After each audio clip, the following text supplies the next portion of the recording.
এই দুনিয়া এখন তো আর সেই দুনিয়া নাই, মানুষ নামের মানুষ আছে দুনিয়া বোঝাই, সেই মানুষের ভিড়ে আমার আসল মানুষ নাই। এই দুনিয়া এখন তো আর সেই দুনিয়া নাই, মানুষ নামের মানুষ আছে দুনিয়া বোঝাই,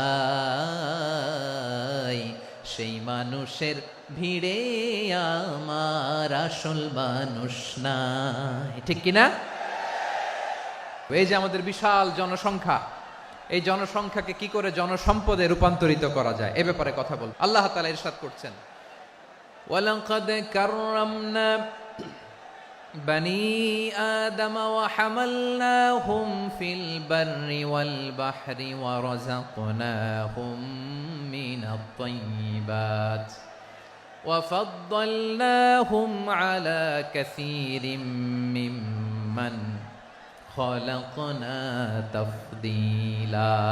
পড়েন আল্লাহু আকবার। রব্বুল আলামিন বলেন, ওয়ালাকাদ কাররামনা বনি আদম, আমি বনি আদমকে সম্মানিত করেছি, বনি আদমকে মর্যাদা দিয়েছি। ওয়া হামালনাহুম ফিল বাররি ওয়াল বাহর, বনি আদমকে জলে স্থলে স্থলে এবং সমুদ্রে চলাচলের বাহন দিয়েছি। ওয়া রাযাকনাহুম মিনাত তাইয়্যিবাত, তাদেরকে পবিত্র রিজিকের বন্দোবস্ত করেছি। ওয়া ফাদ্দালনাহুম আলা কাসীরিম মিম্মান খালাকনা তাফদীলা, আর আমি আল্লাহ যাদেরকে সৃষ্টি করেছি তাদের মধ্য থেকে বনি আদমকে আমি শ্রেষ্ঠ বানিয়েছি, সবার চেয়ে সেরা। আমাদের মতো করে আল্লাহ কাউকে বানায় নাই। দুই পায়ে ভর করে শির দ্বারা এরকম স্ট্যান্ড রেখে মাথা উঁচু করে দাঁড়াতে পারে এরকম কোন প্রাণী পৃথিবীতে আছে? এজন্য আল্লাহ বলেন, ওয়ালাকাদ কাররামনা বনি আদম, আমি বনি আদমকে সম্মানিত করেছি, তাদেরকে আমি মর্যাদা দিয়েছি। তাদেরকে আমি যত মর্যাদা দিয়েছি আমার কোন সৃষ্টিকে এত মর্যাদা দেই নাই। পড়েন সুবহানাল্লাহ। I have dignified the status of the sons of Adam, আদমের সব সন্তানের মর্যাদা আমি বাড়িয়েছি। আল্লাহ এখানে বলেননি ওয়ালাকাদ কাররামনাল মুমিনিন, আমি মুমিনের মর্যাদা বাড়িয়েছি, বলেছেন? আল্লাহ এখানে বলেন নাই ওয়ালাকাদ কাররামনাল মুসলিমিন, আমি মুসলিমের মর্যাদা বাড়িয়েছি। আল্লাহ বলেছেন ওয়ালাকাদ কাররামনা বনি আদম, আমি বনি আদমের সম্মান বাড়িয়েছি, হোক সে মুমিন কিংবা কাফের, মুসলিম কিংবা মুশরিক, আস্তিক কিংবা নাস্তিক, আরব কিংবা অনারব, যেই হোক না কেন আদম সন্তান সবগুলার মর্যাদা বাড়ায় দিয়েছে কে? সবার মর্যাদা আল্লাহ বাড়িয়েছে। মানুষ হিসেবে মর্যাদা। বিশ্বনবী সাল্লাল্লাহু আলাইহি ওয়াসাল্লাম ইহুদির লাশ দেখে দাঁড়িয়ে গেলেন। কার লাশ? ইহুদির লাশ দেখে দাঁড়ায় গেলেন। সাহাবারা বললেন, ইয়া রাসূলুল্লাহ, আপনি দাঁড়ালেন যে, এটা তো ইহুদির লাশ। বিশ্বনবী বললেন, আওয়ালাইসাত নাফসান, এটা কি মানুষ নয়? এটা হোক ইহুদি হোক খ্রিস্টান, এটা তো মানুষ। আমি মানুষ দেখে দাঁড়িয়েছি। আই স্যালিউট দ্য হিউম্যানিটি, আমি মানবতাকে সম্মান করেছি। পড়েন সুবহানাল্লাহ। তাহলে এই জমিনে মানুষের মর্যাদা বেশি, হোক আস্তিক হোক নাস্তিক হোক মুমিন কিংবা কাফের। আদমের সন্তান হলে মানুষ হলেই তার মর্যাদা বাড়িয়েছে কে? আমার কলিজার টুকরা যশোরের ভাইয়েরা, মানুষের মর্যাদা আল্লাহ এত বাড়িয়েছেন, মানুষ জীবিত থাকলেও যেমনি মর্যাদাবান, মরে গেলেও মর্যাদাবান। সুবহানাল্লাহ পড়েন। মানুষ মরে গেলে এই ডেড বডিটা কি হয়? পচে যায়, গলে যায়, মাটির সাথে মিশে যায়। তাই বলে আপনি ডেড বডির সাথে যাচ্ছে তাই করতে পারবেন না। পারবেন? কেউ যদি অন্যায় করে তাকে যদি আপনি শাস্তির আওতায় আনেন, যা মনে চায় করতে পারবেন না। তারা আগুন দিয়ে পোড়াতে পারবেন না, নাক কাটতে পারবেন না, কান কাটতে পারবেন না, অঙ্গ বিকৃতি করতে পারবেন না। কারণ মানব জাতির মর্যাদা স্বয়ং দিয়েছে কে? ডেড বডি পচে যাবে, গলে যাবে। তারপরে ইসলাম বলে, না খবরদার, এই মরা লাশটারও একটা মর্যাদা আছে না নাই? ইসলাম বলে এই লাশটা গলে যাবে, পচে যাবে, কিন্তু এটার অমর্যাদা করো না। কর্পূর দিয়ে, খেজুর পাতা দিয়ে এটাকে ওয়ার্ম ওয়াটার দিয়ে, গরম পানি দিয়ে ধৌত করো। সাদা শুভ্র ধবধবে কাপড় দিয়ে লাশটাকে তুমি কাভার করো। তারপরে খাটিয়ার মধ্যে লাশটাকে রেখে বিশাল একটা প্রোগ্রাম করো, একটা ফিউনারাল প্রোগ্রাম করো। ওই প্রোগ্রামের ডানে বায়ে পেছনে লাশটারে রাখলে হবে না, প্রোগ্রামের একেবারে সামনটাতে তুমি লাশটাকে রাখো। সুবহানাল্লাহ। একটা ফিউনারাল প্রোগ্রাম করতে হবে, তাকে শেষ বিদায় জানাতে হবে, যেটাকে আমরা জানাজা বলি। কি বলি?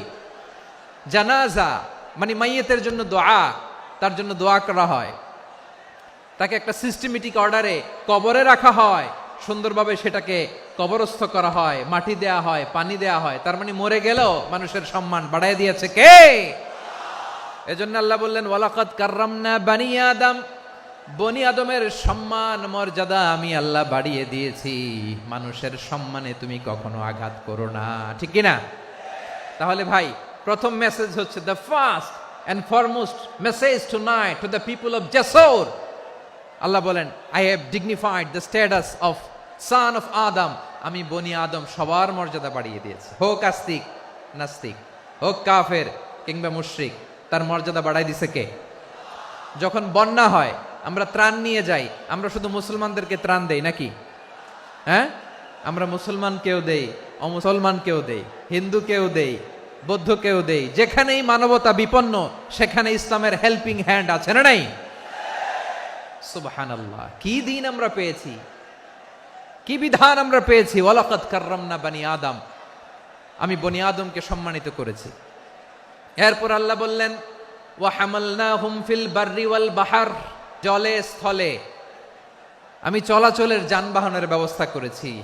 আমরা স্থলে ঘোড়ার উপরে চড়ি, উটের উপরে চড়ি, গাড়ির উপরে চড়ি। এই যে গাড়ির ইঞ্জিন বানাইছি আমরা, এটার মেধা দিয়েছে কে? আবার সাগরের মধ্যে আমরা নৌযান, জলযান, বড় বড় জাহাজ দিয়ে এক মহাদেশ থেকে আরেক মহাদেশ যাই, এক দেশ থেকে মালামালগুলো আরেক দেশে পাঠাই। সাগরের ভেতরে নৌকাগুলোরে ধরে রাখলো কে? ওয়াল ফুলকিল্লাতী তাজরি ফিল বাহরি বিমা ইয়ানফাউন নাস। মানুষের উপকার আছে এরকম সরঞ্জামাদি নিয়ে সাগরের উপরে বিশাল বিশাল জলযানগুলো চলে, এগুলো ডুবে যায় না, কাত হয়ে যায় না, পড়ে যায় না।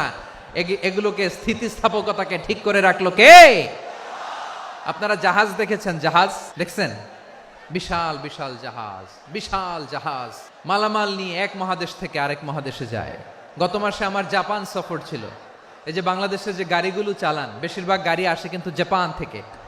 হাজার হাজার গাড়ি একটা জাহাজ বহন করতে পারে, হাজার হাজার গাড়ি। এটারে সাগরের মধ্যে ভাসাইলো কে?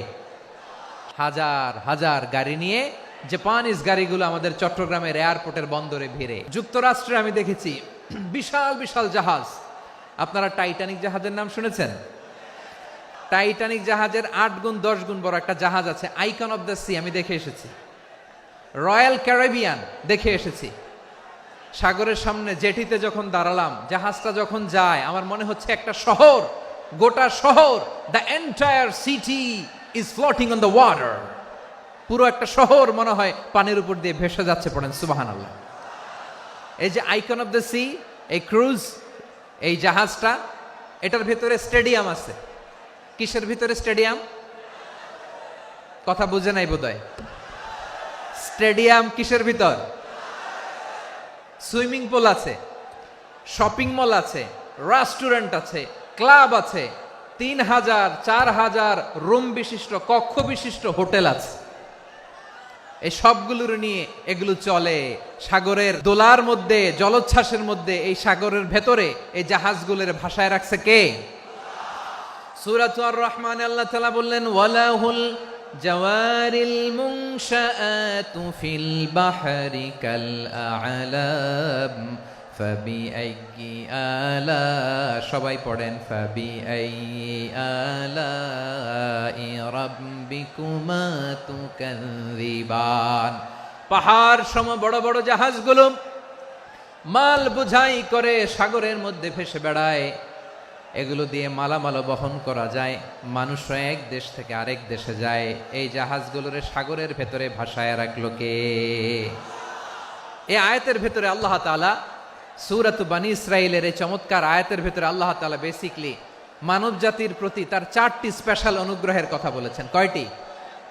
2টা বলে ফেলছি। 1 নাম্বার ওয়ালাকাদ কাররামনা বানি আদম, আমি বনি আদমের সম্মান বাড়াইছি, নাকি মুসলমানদের? তাহলে human dignity, the first part of the verse talks about the human dignity. 2 number অংশ আল্লাহ তাআলা বললেন ওয়া হামালনাহুম ফিল বাররি ওয়াল বাহর, স্থলে এবং সমুদ্রে আমি তাদের জন্য চলাচলের বাহন দিয়েছি। সুবহানাল্লাহ। তার মানে smooth movement on land and sea, জলে এবং স্থলে যাতে আমরা স্মুথলি মুভ করতে পারি আল্লাহ তাআলা দিয়েছেন। 3 নম্বরে আল্লাহ তাআলা বললেন ওয়া রাযাকনাহুম মিনাত তাইয়্যিবাত, মানুষের জন্য আমি পবিত্র রিজিকের ব্যবস্থা করেছি। জলে এবং স্থলে যত প্রাণী আছে সবগুলা প্রাণীকে রিজিক দেয় কে? আমাদেরকে রিজিক দেয় কে? সাগরের মাছগুলোকে, বড় বড় তিমি মাছগুলোরে রিজিক দেয় কে? বাতাসের মধ্যে ভেসে বেড়ানো বড় বড় পাখিগুলো, স্ক্যান্ডিনেভিয়ান কান্ট্রি থেকে লক্ষ লক্ষ কোটি কোটি পাখিগুলো যে এক দেশ থেকে আরেক দেশে ট্রান্সফার হয়, এগুলোর রিজিক দেয় কে? রব্বুল আলামিন বলেন ওয়ামা মিন দাব্বাতিন ফিল আরদি ইল্লা আলাল্লাহি রিজকুহা ওয়া ইয়ালামু মুস্তাকাররাহা ওয়া মুস্তাওদাআহা কুল্লুম ফি কিতাবিম মুবিন। আল্লাহু আকবার। রব্বুল আলামিন বলেন ভূপৃষ্ঠে বিচরণশীল যত প্রাণী আছে সব প্রাণীগুলোকে আমি আল্লাহ আমার নিজের কুদরতে রিজিকের বন্দোবস্ত করি। এই প্রাণীগুলো কোথায় থাকে, কোথায় যায়, সব জায়গায় আমি রিজিক পৌঁছে দেই। রিজিক কেউ দিতে পারে না, রিজিকের মালিক কে? রিজিকের মালিক তিনি আল্লাহ। এজন্য আল্লাহ তাআলা বললেন ওয়া রাযাকনাহুম মিনাত তাইয়্যিবাত। এরপর আল্লাহ বললেন ওয়া ফাদ্দালনাহুম আলা কাসীরিম মিম্মান খালাকনা তাফদীলা। আমি যত প্রাণী সৃষ্টি করেছি সকল প্রাণীর মধ্যে মানুষের মর্যাদা শ্রেষ্ঠত্ব আমি দিয়েছি। সুবহানাল্লাহ পড়েন। তাহলে 1 নম্বরে আল্লাহ বললেন আমি বনি আদমের মর্যাদা বাড়ালাম। এরপরে বললেন স্থলে এবং সমুদ্রে চলাচলের জন্য যানবাহন দিলাম। 3 নম্বরে আল্লাহ বললেন পবিত্র রিজিকের ব্যবস্থা করে দিলাম। এরপরে আল্লাহ বললেন যত প্রাণী আছে, সৃষ্টি আছে, সবগুলার উপরে আমি মানুষকে শ্রেষ্ঠত্ব দিলাম। সুবহানাল্লাহ। তাহলে সবচেয়ে বেশি শ্রেষ্ঠত্ব মানুষের। কার? মানুষের। শুধু তাই নয় প্রিয় ভাইরা, আকাশ এবং জমিনে যা কিছু আছে সবকিছু মানুষের জন্য, মানুষের কল্যাণে, মানুষের প্রয়োজনে, মানুষের বশীভূত করে সৃষ্টি করেছেন কে? রব্বুল আলামিন বলেন হুয়াল্লাযী খালাকা লাকুম মা ফিল আরদি জামিআ। এই জমিনের মধ্যে যা কিছু আমি আল্লাহ সৃষ্টি করেছি সব কিছু আমি মানুষের জন্য সৃষ্টি করেছি। পড়েন সুবহানাল্লাহ। হুয়াল্লাযী খালাকা লাকুম মা ফিল আরদি জামিআ, যা আছে সব আমাদের জন্য, সব আমাদেরকে সার্ভিস দেওয়ার জন্য, আমাদের উপকারের জন্য, আমাদের কল্যাণের জন্য। আওয়াজ করে সবাই পড়ুন আল্লাহু আকবার। অন্য আয়াতে আল্লাহ বললেন ওয়াসাখখারা লাকুম মা ফিস সামাওয়াতি ওয়া মা ফিল আরদি জামিআম মিন ইন্না ফি যালিকা লাআয়াতিন লিকাউমিন ইয়াতাফাক্কারুন। প্রথমে আয়াতে আল্লাহ বললেন জমিনে যা আছে সব তোমাদের কল্যাণে আমি সৃষ্টি করলাম। এরপরে আল্লাহ বললেন আকাশেও যা আছে সব তোমাদের জন্য সৃষ্টি করলাম, তোমাদের অনুগত বানায় দিলাম। পড়েন সুবহানাল্লাহ। মানুষের কি ব্রেইন দেখেন, মানুষ জমিন ছেড়ে আকাশে চলে যায়। পাখি দেখে মানুষের শখ হলো পাখি যেহেতু উঠতে পারে আমরাও পারবো। অরবিল রাইট, উইলবার রাইট, 2 ভাই মিলে আঁকাঝোঁকা করতে করতে করতে করতে প্লেন বানায় ফেললো। কোন সুবহানাল্লাহ। এখন পাখিও ওরে, আমরাও ওরি। এরপরেই মানুষের কৌতূহল থামে না এখানে। মানুষ চলে গিয়েছে চাঁদে। কোথায় গেছে? এখন কিন্তু চাঁদে জমি বিক্রি হয় জানেন। পৃথিবী নিয়ে মারামারি শেষ। রাশিয়া আমেরিকা এখন ধরছে চাঁদ আর মঙ্গল গ্রহ। এখন চাঁদে জমি বিক্রি হয়, মঙ্গলে জমি বিক্রি হয়। এই চাঁদ, মঙ্গল, বৃহস্পতি, শনি সব আল্লাহ তাআলা আমাদের জন্য বানিয়েছেন। সুবহানাল্লাহ পড়েন। মানুষ সাগরের উপরে চড়ে, শূন্যে ভেসে বেড়ায়, পাহাড় কেটে সুড়ঙ্গ বানায়, টানেল বানায়। মানুষ বট ব্যান্ডের লাইন নিয়ে যায় সাগরের ভেতর দিয়ে, এক দেশ থেকে আরেক দেশে, এক মহাদেশ থেকে আরেক মহাদেশে। সুবহানাল্লাহ পড়েন। তার মানে গোটা বিশ্বের সব কিছুর উপরে control, superiority over all creatures, সব কিছুর উপর কন্ট্রোল, মনিটরিং, নিয়ন্ত্রণ, এটা প্রতিষ্ঠা করে দিয়েছে কে? এজন্যই মানুষের শ্রেষ্ঠত্ব। ওয়ালাকাদ কাররামনা বানি আদম, আমি বনি আদমের সম্মান বাড়িয়েছি, মর্যাদা আমি বাড়িয়ে দিয়েছি এই কারণে, কারণ মানুষ সব কিছুর উপর নিয়ন্ত্রণ নিতে পারে। মানুষকে নিয়ে এই কোরআনের সব আলোচনা, মানুষকে নিয়ে এই কোরআনের সব। তাই কোরআনের কেন্দ্রীয় আলোচ্য বিষয় হচ্ছে মানুষ। মানুষকে আল্লাহ স্বাধীনতা দিয়েছেন। ফামান শাআ ফালইউমিন ওয়া মান শাআ ফালইয়াকফুর। চাইলে মুমিন হতে পারো, চাইলে কাফের হতে পারো, তোমার ইচ্ছা। তবে জেনে রাখো, মুমিন হলে পাবা জান্নাত, কাফির হলে পাবা জাহান্নাম। নাও দ্য ডিসিশন ইজ ইয়ার্স। সিদ্ধান্ত তোমার, জান্নাতে যাবা না জাহান্নামে যাবা। মানুষকে আল্লাহ এত স্বাধীনতা দিয়েছেন, মানুষ চাইলে অনেক ভালো হইতে পারে। ভালোর রাস্তাও খোলা, খারাপ হওয়ার রাস্তাও খোলা। ভালো হইলে মানুষ অনেক ভালো, খারাপ হইলে অনেক খারাপ। ভালো হইলে সবচেয়ে ভালো, খারাপ হইলে সবচেয়ে খারাপ। এজন্য সিদ্ধান্ত আপনাকেই নিতে হবে। আল্লাহ তাআলা বলছেন, লাকাদ খালাকনাল ইনসানা ফি আহসানি তাকওয়িম সুম্মা রাদাদনাহু আসফালা সাফিলিন। আমি মানুষকে অনেক সুন্দর অবয়বে, সুন্দর আকৃতিতে সৃষ্টি করেছি। তার শুধু চেহারার ডিজাইনটাই সুন্দর নয়, তার ব্রেনটা বড্ড সুন্দর, তার মানসিকতা বড্ড সুন্দর, তার সৃজনশীলতা বড্ড সুন্দর। পড়েন সুবহানাল্লাহ। আমাদের ব্রেনটা অনেক সফিস্টিকেটেড ব্রেন, অনেক সফিস্টিকেটেড। এই 1.5 কেজি ব্রেন ইউজ করে মানুষ গোটা বিশ্বে সভ্যতা বিনির্মাণ করেছে, ঠিক কিনা? এই ব্রেন আল্লাহ তাআলা আমাকে দিয়েছে। এটারে কাজে লাগালে, আপনার 6 সেন্স কাজে লাগালে আপনি অনন্য মানুষ হয়ে উঠবেন, মহামানবে রূপান্তরিত হবেন। মানুষ হতে পারে, চাইলেই মহামানব হতে পারে। আবার যদি মানুষ চায় খারাপও হতে পারে।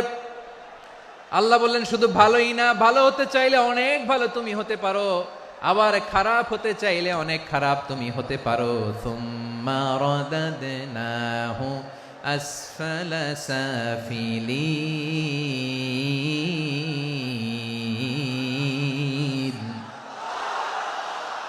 খারাপ হলে একেবারে খারাপ হতে পারো, নিকৃষ্ট হলে একেবারে নিকৃষ্ট হতে পারো, ভালো হলেও ভালো হতে পারো। মানুষ শ্রেষ্ঠত্বে ফেরেশতাকে ছাড়িয়ে যায়, আর অধপতনে সে পশুকেও হার মানায়। এটার প্রমাণ কি?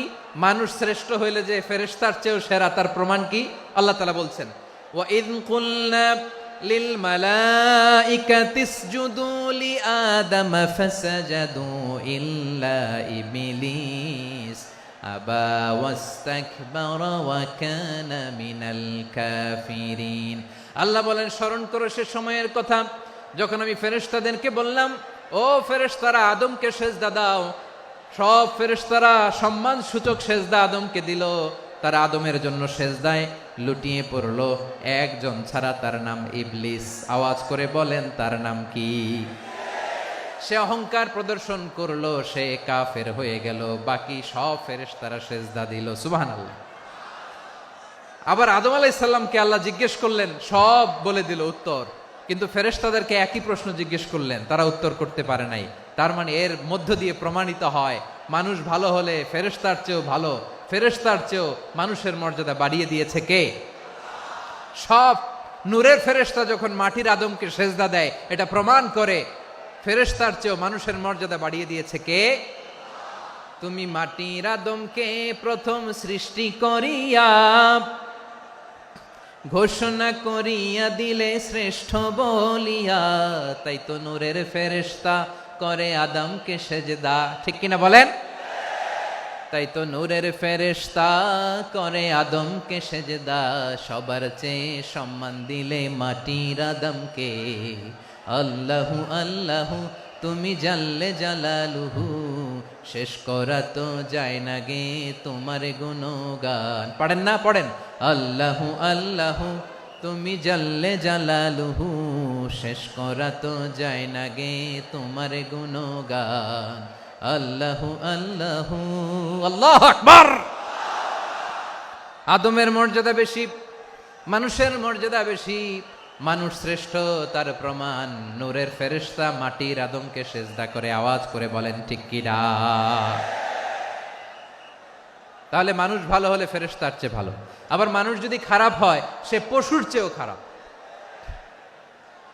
অধপতনে পশুত্বকে হার মানায়। তার প্রমাণ কি? তার প্রমাণ হচ্ছে যশোরের ভাইরা দেখবেন পত্রিকায় নিউজ পেপারে মাঝে মাঝে এরকম দেখা যায়, এক মানুষ আরেক মানুষকে হত্যা করে 20 টুকরা করে বস্তার ভেতরে ভরেছে। আচ্ছা, বুঝে থাকলে আওয়াজ করে বলেন, কোনদিন শুনছেন একটা হাতি আর একটা হাতিকে হত্যা করে 20 টুকরা করছে, এরপরে বস্তার ভিতরে ভরছে? হইছে? তাহলে দেখেন, মানুষ যদি খারাপ হয় সে পশুকেও হার মানায়। চিল্লায় বলো ঠিক কি না? এমনও দুশ্চরিত্র মানুষ আছে যার নজর থেকে 6 মাসের ছোট্ট মেয়ে থেকে শুরু করে 80 বছরের বৃদ্ধারাও নিরাপদ নয়। পশুকেও হার মানে।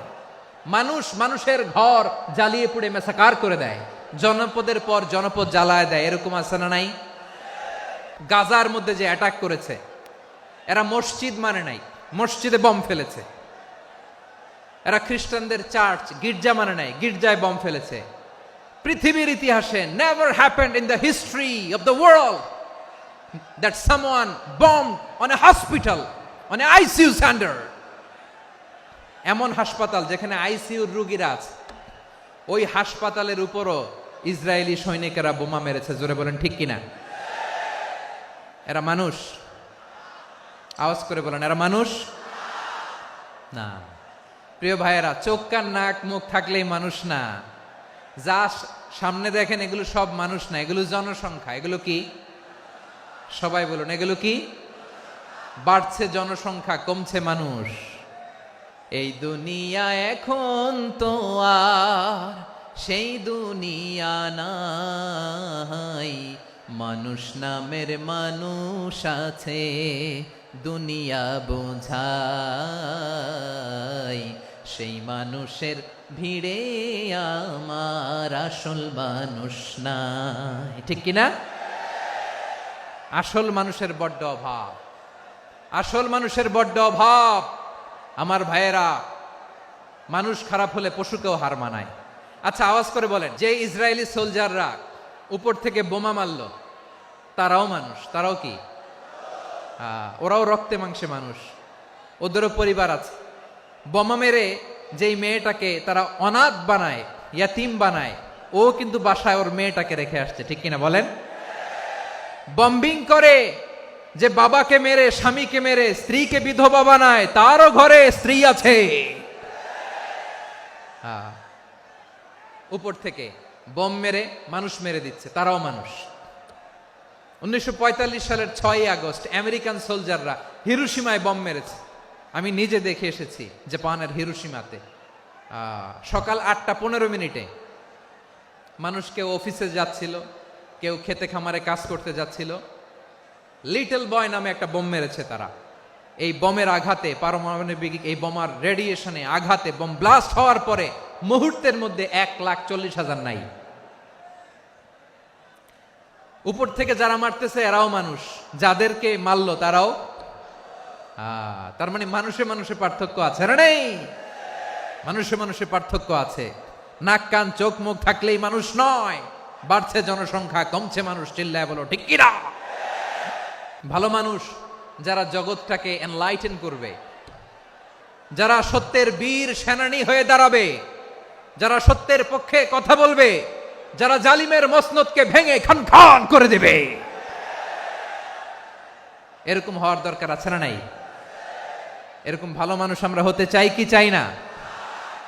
মানুষকে যত্ন নিলে মানুষ যে কত ভালো হয় আপনি কল্পনাও করতে পারবেন না। মানুষকে নার্চারিং করলে, মানুষকে পলিশ করলে, মানুষকে গ্রুমিং করলে, মানুষকে সঠিক তারবিয়া দিলে মানুষ অনন্য হয়ে ওঠে। প্রতিটি মানুষ অনন্য। আমি অনন্য, আপনি অনন্য, আমরা সবাই অনন্য। সুবহানাল্লাহ বলেন। মানুষকে আল্লাহ তাআলা দিয়েছেন অসীম ক্ষমতা, অসীম ক্ষমতা। সুবহানাল্লাহ। একটা মানুষ পারে না এমন কিছু নাই, বিশ্বাস করতে হবে। মানুষ যা কল্পনা করতে পারে ওইটা মানুষ করে দেখাতে পারে। তুমি তোমার কল্পনার রাজ্যকে সাজাও, তোমাকে হারাতে পারে এমন কোন শক্তি আল্লাহর জমিনে নাই। তোমার কি শক্তি, কি সম্ভাবনা তুমি জানোই না মিয়া। তুমি এদিকে তাকাও কেন? তোমার রাস্তা তো ওই দূরে। তুমি কোথায় যাবে, আল্লাহ তোমার টেনে কোথায় নিয়ে যাবে তুমি কিছুই জানো না। প্ল্যান বিগ, ড্রিম বিগ, কল্পনার শক্তিকে বড় করো। মানুষ যা কল্পনা করতে পারে মানুষ তা করে দেখাতে পারে। মানুষের কাছে অসাধ্য কিছু নাই মৃত্যু ছাড়া, এক্সেপ্ট ডেথ। মৃত্যু ছাড়া মানুষ সবকিছুকে জয় করতে পারে। তোমার জন্ম হয়েছে জিতার জন্য, বিজয়ের জন্য তোমার জন্ম। মানুষের শুরুটাই হয় বিজয় দিয়ে। আমরা যখন আমার পিতার পৃষ্ঠদেশে ছিলাম, পিতার পৃষ্ঠদেশ থেকে শুক্রাণু যখন মায়ের গর্ভদেশে যেয়ে পড়ে, কতটা শুক্রাণু ভ্রমণ শুরু করে জানো? 20 কোটি শুক্রাণু।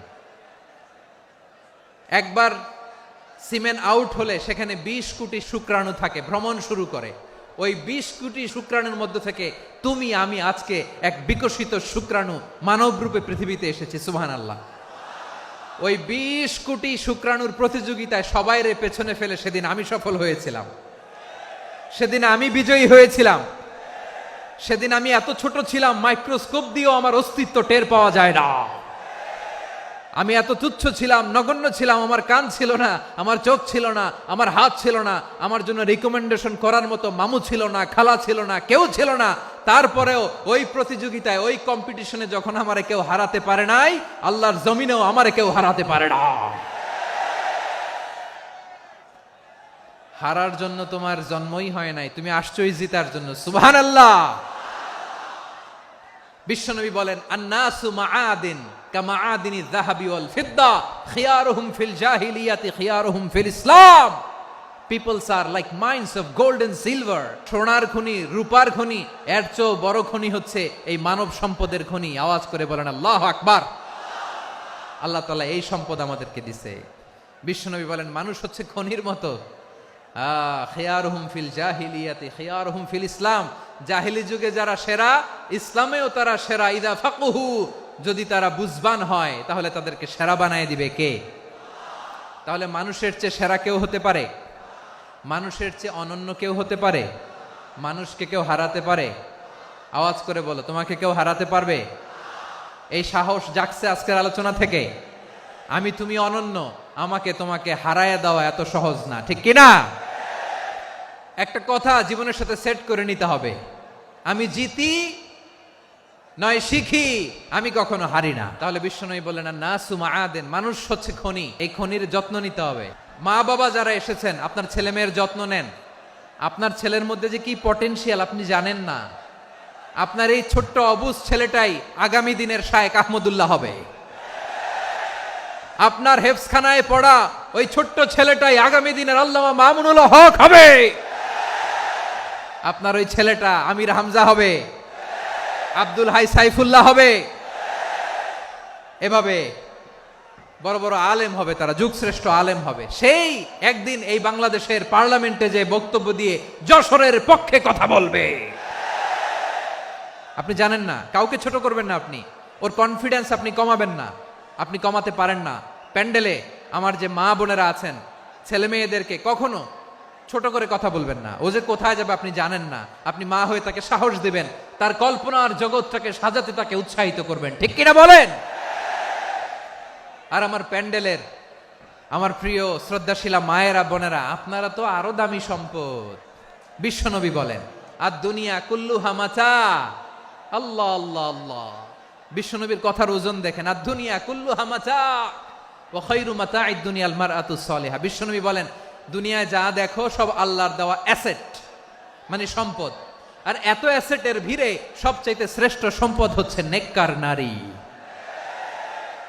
সুবহানাল্লাহ।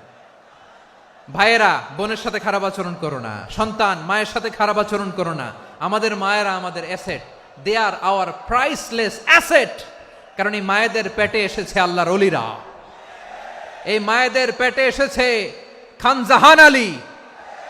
এই মায়ের পেটে এসেছে শাহজালাল ইয়ামানি। এই মায়ের পেটে এসেছে আল্লাহর সব নবীরা। নাকি নবীরা আকাশ থেকে ধপ করে জমিনে নেমে আসছে? মায়ের পেটে আসছে।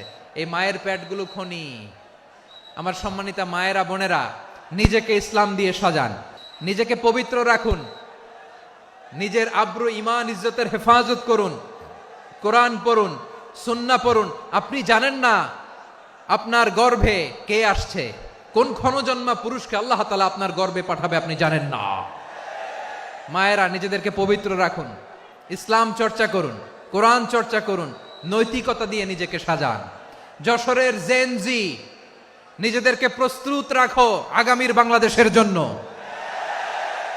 নৈতিকতা, মোরালিটি, ভ্যালিউজ দিয়ে নিজেকে সাজাও, ইসলাম দিয়ে নিজেকে সাজাও, কারণ আগামীর বাংলাদেশ ইসলামের বাংলাদেশ। বাংলাদেশের আসল পরিচয় ইসলাম। বাংলাদেশের আসল পরিচয় কি? সবাই বলে না, আওয়াজ করে, এদেশের আসল পরিচয়। এদেশে আজান শুনে সূর্য ওঠে শহর গ্রামে, এদেশে আজান শুনে সূর্য ডুবে সন্ধ্যা নামে, এদেশে সকল কাজে সবাই বলে বিসমিল্লাহ, এদেশে ভালো কিছু দেখে শুনে হাসি মুখে সবাই বলে মাশা আল্লাহ। সুবহানাল্লাহ সুবহানাল্লাহ সুবহানাল্লাহ সুবহানাল্লাহ সুবহানাল্লাহ সুবহানাল্লাহ সুবহানাল্লাহ সুবহানাল্লাহ। ও নবীন তরুণ, তোমার কিসের এত ভয়? জেনে রেখো বাংলাদেশের আসল পরিচয়। বাংলাদেশের আসল পরিচয় ইসলাম। আওয়াজ তুলে বলো, আসল পরিচয় কি?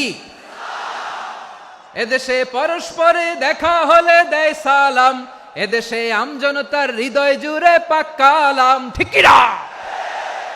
এদেশে বিপদ এলে সর্বজনে সর্বক্ষণে দোয়া পড়ে ইন্না লিল্লাহ সুবহানাল্লাহ সুবহানাল্লাহ সুবহানাল্লাহ সুবহানাল্লাহ। এদেশে আজান শুনে সূর্য ওঠে শহর গ্রামে, এদেশে আজান শুনে সূর্য ডুবে সন্ধ্যা নামে, এদেশে সকল কাজে সবাই বলে বিসমিল্লাহ, এদেশে ভালো কিছু দেখে শুনে হাসি মুখে সবাই বলে মাশা আল্লাহ। সুবহানাল্লাহ, আওয়াজ করে সুবহানাল্লাহ সুবহানাল্লাহ সুবহানাল্লাহ সুবহানাল্লাহ। সবাই একসাথে সুবহানাল্লাহ সুবহানাল্লাহ সুবহানাল্লাহ সুবহানাল্লাহ। এদেশের আসল পরিচয় কি? আওয়াজ করে বলতে ভয় লাগে। এদেশের আসল পরিচয় কি? ইসলাম দিয়ে আমাদের সংসদ ভবন চলুক, আমরা চাই কি চাই না? বঙ্গভবনে লা ইলাহা ইল্লাল্লাহর পতাকা উড়ুক, আমরা চাই কি চাই না?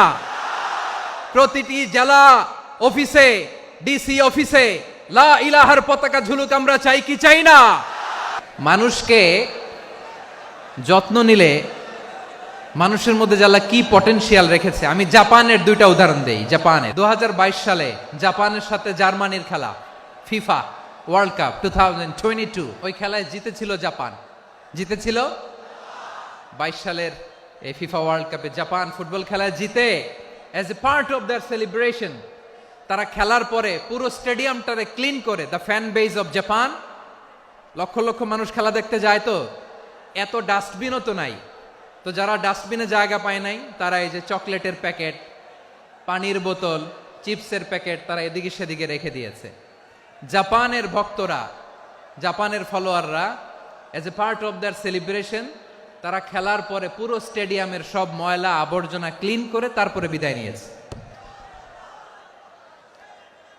তাদেরকে কি ক্লিন করার দায়িত্ব দেওয়া হয়েছিল? তারা কি স্টেডিয়ামের পরিচ্ছন্নতা কর্মী?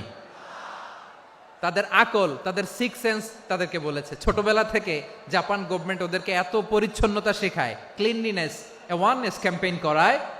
ক্লাসে আমি দেখেছি, ক্লাসে নিজের বেঞ্চ নিজে মুছে, ক্লাসের মাঝখানে একটা সময় দেয়, নিজের টেবিল নিজে মুছে, নিজের ক্লাসরুমটা নিজে পরিষ্কার করে। রাস্তাঘাটে একটা ধুলা নাই, ময়লা নাই, একটা টিস্যু নাই।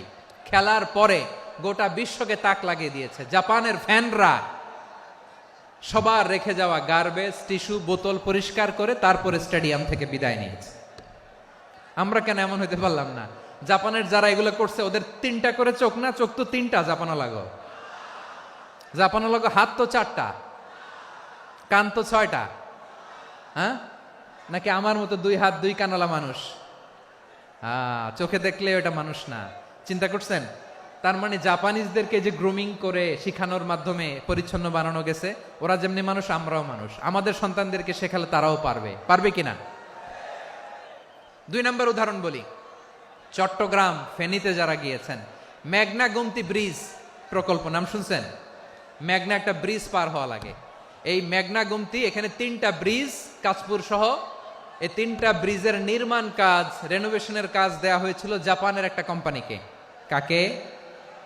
জাপানের কোম্পানির নির্মাণ শেষে 738 কোটি টাকা বেঁচে গেছিল, এটা গভর্নমেন্টের হাতে দিয়ে তারা বিদায় নিয়েছে। কত টাকা? 738 কোটি টাকা। যত প্রাক্কলিত ব্যয় নির্ধারণ করা হয়েছে সব টাকা সরকার, তৎকালীন সরকার 2019-এর সরকার, কারা ছিল তো জানেন? এই 2019-এর সরকার তাদেরকে দিয়েছে। তারা রিনোভেশন নির্মাণ শেষে 738 কোটি টাকা অতিরিক্ত বেঁচে গেছিল, এটা আবার গভর্নমেন্টের হাতে বুঝাই দিয়ে তারা বিদায় নিচ্ছে। আমরা কেন এমন হইতে পারলাম না? জাপানের ওরাও মানুষ, আমরাও মানুষ, তার মানে মানুষে মানুষে পার্থক্য আছে না নাই? আচ্ছা, জাপানের 2টা উদাহরণ দিলাম, এবার আমার দেশের 2টা উদাহরণ দিব না?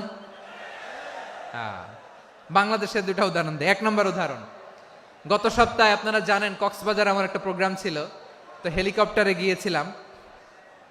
ফেনী জেলা যখন পার হচ্ছি, আমি দেখলাম 3টা উইন্ডমিল চিনেন তো? বিশাল পিলার, 3টা-4টা পাখা থাকে। বায়ু বিদ্যুৎ কেন্দ্র, বাংলাদেশের প্রথম বায়ু বিদ্যুৎ কেন্দ্র এটা। মুহুরী প্রজেক্ট বলে এটার, সম্ভবত মুহুরী প্রজেক্ট। তো সাগরের বাতাসের ঝাপটায় এটা ঘুরে এনার্জি হয়, ইলেকট্রিসিটি উৎপাদন হয়। তো আমি পাইলটকে বললাম, ভাই এগুলো থেকে কেমন ইলেকট্রিসিটি উৎপাদন হয়? কয়, হুজুর একটু হয় না, কিছুই হয় না। কিছুই হয় না মানে? বলে, হুজুর বাংলাদেশে যত উইন্ডমিল আছে এটার পাখা একটাও ঘুরে না। আল্লাহ, বলেন কি? তাহলে এই যে কোটি কোটি টাকা ব্যয় করে যে উইন্ডমিল, কয় হুজুর উপরে ফিটফাট, ভিতরে সদরঘাট। তার মানে কোটি কোটি টাকা দিয়ে এই উইন্ডমিল বানায়, এখানে কিছু নাই। দুর্নীতির আড্ডাখানা, আখড়াখানা বাংলাদেশ, ঠিক কিনা বলেন? হায় রে, জাপানিজরাও মানুষ, আমরাও মানুষ। আমার এক নিকটাত্মীয় সরকারি চাকরিজীবী, উনি আমাকে বললেন, বাংলাদেশের আর একটা উদাহরণ দেই। উনি আমাকে বললেন যে প্রতি বছর আমাদের অফিসের ফার্নিচার চেঞ্জ করে। আমি বললাম, প্রতি বছর ফার্নিচার চেঞ্জ করে কেন? বলে যে ফার্নিচার নতুন পারচেজ করলেই তো ওইখানে টাকা, নতুন কিনতে পারলেই টাকা, নতুন উন্নয়নের সবক শোনাতে পারলেই টাকা। প্রথম আলোর রিপোর্ট, কি আলো? প্রথম আলোর রিপোর্ট, গত 15 বছরে উন্নয়নের নামে লুটপাট হয়েছে প্রায় 3.25 লাখ কোটি টাকা। কার রিপোর্ট? আমাদের বানানো কথা। প্রথম আলোর রিপোর্ট। গত 15 বছরে কারা ছিল জানেন তো? হ্যাঁ, শুধু ওনাদেরকেই দোষ দিয়ে লাভ নাই। স্বাধীনতার পর থেকে শুধু শাসকের হাত বদল হয়েছে, আমরা কিছু পাই নাই, ঠিক কিনা বলেন?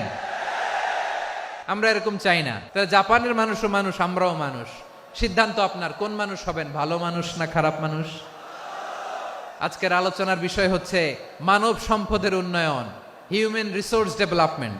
It's a process to increase the capacity of knowledge, skill, capacity of the people of a country. একটা দেশের মানুষের জ্ঞান, তাদের দক্ষতা কি করে বাড়ানো যায়, বাড়িয়ে দেশের উন্নয়ন করানো যায়, এটাই হচ্ছে মানব সম্পদ উন্নয়নের মূল কথা। তাহলে মানব সম্পদ হচ্ছে একটা দেশের সবচাইতে শক্তিশালী পুঁজি।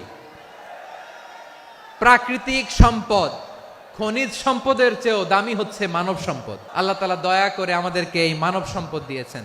আসুন আমাদের এই মানুষগুলোকে আমরা সোনার মানুষ বানাই। রাজি আছেন তো সবাই? রাজি আছেন? মানুষ পারে না এমন কোনো কিছু নাই, চাইলে সব পারে। এজন্য মানুষকে তারবিয়া দিতে হবে, যথাযথভাবে তাদেরকে গড়তে হবে। আসুন আমরা সিরাতের আয়নায় বিশ্বনবীর জীবনী থেকে দেখি তিনি কিভাবে হিউম্যান রিসোর্সকে ম্যানেজ করতেন। বিশ্বনবী, he was a very good talent hunter, চৌকস ট্যালেন্ট হান্টার ছিল। কার মধ্যে কি ট্যালেন্ট আছে দেখলেই বুঝে ফেলতেন। সুবহানাল্লাহ পড়বেন না? কি নবী আমরা পেয়েছি! He was a very good talent hunter. আমার নবী, তিনি চৌকস ট্যালেন্ট হান্টার ছিলেন। কার মধ্যে কি প্রতিভা বের করতেন, ওই প্রতিভাকে ইসলামের কল্যাণে কাজে লাগাতেন। যাকে যেই জায়গায় সেট করলে ভালো হবে তাকে ওই জায়গায় সেট করতেন। কয়েকজন সাহাবীর জীবনী শোনাই। আবু মাহজুরা রাদিয়াল্লাহু তাআলা আনহু, মক্কার মুয়াজ্জিন, আগে ছিল মুশরিক, পরে হইছে মুমিন। উনি কিভাবে মুমিন হইলেন এই ঘটনাটা একটু আপনাদের শোনাতে চাই। আবু মাহজুরা রাদিয়াল্লাহু তাআলা আনহু কিভাবে মুসলিম হলেন, আওয়াজ করে শুনেন। হুনাইনের যুদ্ধ, 8ম হিজরি, বিষ্ণু ঈসা ইসলাম হুনাইনের যুদ্ধ শেষে ফিরতেছেন। পথিমধ্যে বেলাল রাদিয়াল্লাহু তাআলা আনহু আজান দিচ্ছেন। কি দিচ্ছেন? তো পাশে ছিল মুশরিকদের একটা পল্লী, কিছু মুশরিক তরুণ, কিছু অমুসলিম কিশোর, তারা আজানকে ব্যঙ্গ করতেছে। আমাদের বাংলায় মুখ ভেঙ্গানো বলে আর কি। বেলাল রাদিয়াল্লাহু তাআলা আনহু আজান দিচ্ছেন, ওই বাচ্চাগুলো মুশরিক, তো ওরা আজানকে ব্যঙ্গ করতেছে, বিকৃতি করে ওরাও আজান দিচ্ছে। উদ্দেশ্য হচ্ছে আজানকে নিয়ে ঠাট্টা করা। উদ্দেশ্য কি? ঠাট্টা করা। ব্যাপারটা মনে কষ্ট পাওয়ার মতো ব্যাপার না? কিন্তু বিশ্বনবী ওইখানে দেখেন কি খুঁজলেন। বিশ্বনবী খেয়াল করলেন অমুসলিম কিশোরদের মধ্য থেকে একটা কিশোরের গলাটা বড় দরাজ গলা, কণ্ঠটা বড় সুন্দর। খেয়াল করে দেখলেন যে কিছু কিশোর বেলালের আজানকে ব্যঙ্গ করে, বিকৃতি করে, কিন্তু একজনের কণ্ঠ দেখতে পাচ্ছেন না এত দূরে, কিন্তু কণ্ঠটা বড় সুন্দর, দরাজ গলা। বিশ্বনবী সাহাবীদেরকে বললেন, ধরো এগুলারে, ধরো। সবগুলারে ধরে বিশ্বনবীর সামনে আনা হলো। ওরা হাঁটু গেড়ে বসলো। বিশ্বনবী বললেন, তোমাদের মধ্যে কে যেন ব্যঙ্গ করে আজান দিচ্ছিল, তার গলাটা বড় উঁচু, গলার বেসটা বড় মজবুত, মেলোডিয়াস, সুমধুর কণ্ঠ, কে? আবু মাহজুরা বলে, আমার বন্ধুরা সবাই আমার দিকে আঙ্গুল দেখায়, আমি পড়ে গেছি বিপদে। রাসূল সাল্লাল্লাহু আলাইহি ওয়াসাল্লাম বাকি অমুসলিম তরুণদেরকে ছেড়ে দিলেন, বললেন তোমরা যাও। এবার আবু মাহজুরারে পাইছে। আবু মাহজুরার চুলের মধ্যে হাত দিলেন বিশ্বনবী, মাথায় হাত দিয়ে বললেন, এবার আজান দাও দেখি। আবু মাহজুরা বলে, আমি তো আজান দিতে জানি না, কারণ আমি তো বেলালেরটা শুইনা দিছি, আমার তো মুখস্থ নাই, আমি তো আজান দিতে জানি না। বিশ্বনবী বললেন, জানো না? তাহলে আসো, আমি তোমারে শিখাই দেই। সুবহানাল্লাহ পড়েন। আবু মাহজুরা হাঁটু গেড়ে বসে, বিশ্বনবীর মোবারক হাত আবু মাহজুরার চুলের মধ্যে। বিশ্বনবী আজানের মুআল্লিম আবু মাহজুরাকে বলতেছে, ঠিক আছে তোমারে শিখাই দিচ্ছি, আমি যা যা বলবো আমার সাথে সাথে বলো, পারবা? আবু মাহজুরা বলে, পারবো। বিশ্বনবী আজান দিচ্ছেন, মাথায় হাত দিয়ে আল্লাহু আকবার,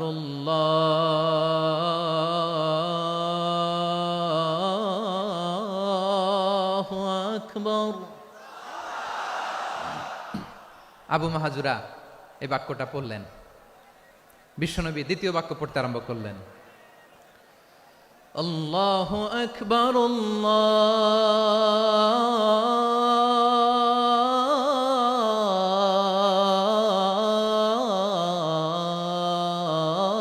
আল্লাহু আকবার। আবু মাহজুরা এই বাক্যটাও বললেন। বিশ্বনবী আবু মাহজুরার মাথার মধ্যে হাত দিয়ে তৃতীয় বাক্য পড়লেন, আশহাদু আল্লা ইলাহা ইল্লাল্লাহ,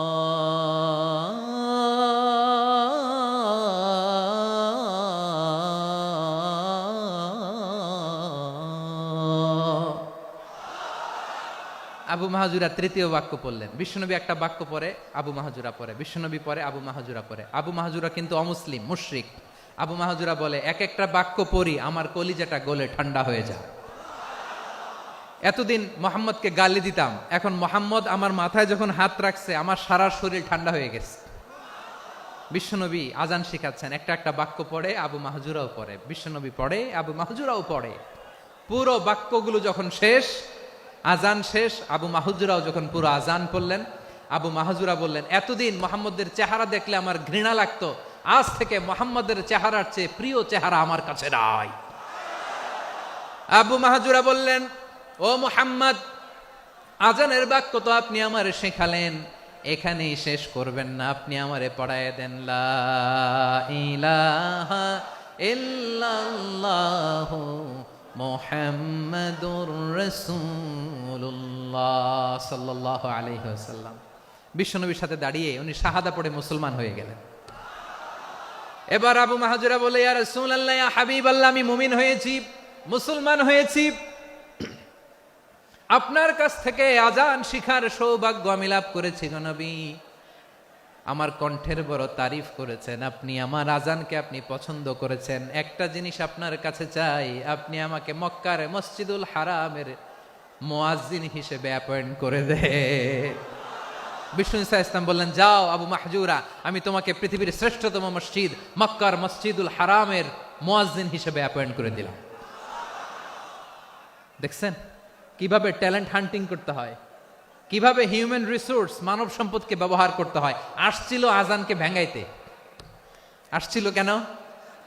আজানকে ব্যঙ্গ করার জন্য, বিকৃত করার জন্য। আজানকে বিকৃত করতে যে ইসলামের সবচেয়ে শ্রেষ্ঠ মসজিদের মুয়াজ্জিন হয়ে গেল। পড়েন সুবহানাল্লাহ। হযরত আবু মাহজুরা রাদিয়াল্লাহু তাআলা আনহু ওনার এই সুললিত কণ্ঠ ব্যবহার করে মসজিদুল হারামে এত সুন্দর করে আল্লাহু আকবার বলে আজান দিতেন, মানুষগুলোর, মুসল্লিগুলোর, মক্কাবাসীর হৃদয়কে তিনি বিগলিত করে দিতেন। মানুষের হৃদয়কে ঠান্ডা হয়ে যেত। শুধু এখানেই শেষ না আমার যশোরের ভাইয়েরা। বিশ্বনবী যখন সাইয়েদনা আবু মাহজুরা রাদিয়াল্লাহু তাআলা আনহুকে আজান শিখাচ্ছিলেন, বলেন তো বিশ্বনবীর হাতটা কোথায় ছিল? আবু মাহজুরার মাথার সামনে, এই চুলের উপরে ছিল। আবু মাহজুরা ওই স্মৃতিটাকে ধারণ করবার জন্য, ওই স্মৃতিকে বহন করার জন্য বিশ্বনবীর মোবারক হাত আবু মাহজুরার কপালের চুলের যেই জায়গায় লেগেছে, মৃত্যুর আগের দিন পর্যন্ত আবু মাহজুরা মাথার ওই চুলে কোনোদিন ছুরি আর কামার লাগায় নাই, সেখানে কেচি লাগায় নাই, চুলের মধ্যে খুর লাগায় নাই। আবু মাহজুরা ডান দিকের চুল কাটতো, বাম দিকের চুল কাটতো, পেছনের চুল কাটতো, সামনের চুল কাটতো না। আবু মাহজুরা রাদিয়াল্লাহু তাআলা আনহুর সামনের চুলগুলো বড় হতে হতে যখন এত বড় হয়ে যায়, তিনি চুলগুলো পেঁচিয়ে মাথার মধ্যে রাখতেন। তারপরে তিনি পাগড়ি পরতেন। সবাই জিজ্ঞেস করতো, আবু মাহজুরা এটা আবার কেমন স্টাইল? দেখতে তোমারে কি বিদঘুটে লাগে, কেমন অড লাগে, কেমন খারাপ দেখা যায়। মক্কায় এমন কোন মানুষ তো দেখি নাই, ডানে চুল কাটে, বায়ে চুল কাটে, পেছনে চুল কাটে, সামনে কাটে না। ওরে আবু মাহজুরা, কেমন দেখা যায় তোমারে, তুমি সামনের চুল কাটো না কেন? আবু মাহজুরা বলে, আমি হাঁটু গেড়ে পেয়ারা নবীর সামনে বসেছিলাম, আমার এই মাথার চুলের মধ্যে মুবারক হাত লাগিয়ে বিশ্বনবী নিজে আমাকে আজানের প্রতিটা বাক্য শিক্ষা দিয়েছেন। বিশ্বনবীর মোবারক হাত, পবিত্র হাত আমার মাথার চুলের যেই জায়গায় লেগেছে, আমি চাই ওই চুলগুলা নিয়ে আমি আমার কবরের ভিতরে যাব। সাইয়েদনা আবু মাহজুরা রাদিয়াল্লাহু তাআলা আনহু ইন্তেকালের আগের পর্যন্ত মাথার সামনের চুলগুলা কাটে নাই। মাথার সামনের চুল তিনি কাটেন নাই। সুবহানাল্লাহি বিহামদি। কেমন ভালোবাসতেন বিশ্বনবী সাহাবীদেরকে, সাহাবারা কেমন ভালোবাসতেন বিশ্বনবীকে। সামনের চুলগুলো বড় হতে হতে এত বড় ছিল, পেঁচিয়ে রেখে পাগড়ি পরতেন, কাটতেন না। নবীর হাত লেগেছিল। সুবহানাল্লাহ পড়েন। তাহলে what is the lesson, moral of the story কি? মোরাল অফ দ্য স্টোরি হচ্ছে, আসছিল আজানকে ব্যঙ্গ করার জন্য, বিকৃত করার জন্য, হয়ে গেল মসজিদুল হারামের মুয়াজ্জিন। দেখেন বিশ্বনবী একটা খারাপ সিচুয়েশনের মধ্যে থেকে কি ভালো জিনিস বের করে আনলেন। আমি যে শুরুতে বলেছি কিভাবে তিনি হিউম্যান রিসোর্সকে ডেভেলপ করেছেন, ম্যানেজ করেছেন। তিনি যে চৌকস ট্যালেন্ট হান্টার ছিল, দেখেন সবার মধ্যে থেকে এর বাছাই করে মুয়াজ্জিন বানাই দিয়েছেন। সুবহানাল্লাহ পড়েন। তার মানে এই না সবাইরে ধরে ধরে উনি মুয়াজ্জিন বানাইছেন। যার যেই ট্যালেন্ট আছে তাকে ওই কাজে অ্যাসাইন করেছেন। যার যেই প্রতিভা আছে তার প্রতিভাকে ইসলামের কাজে লাগিয়েছেন। সুবহানাল্লাহ পড়েন। যায়েদ বিন সাবেত রাদিয়াল্লাহু তাআলা আনহু নাম শুনেছেন?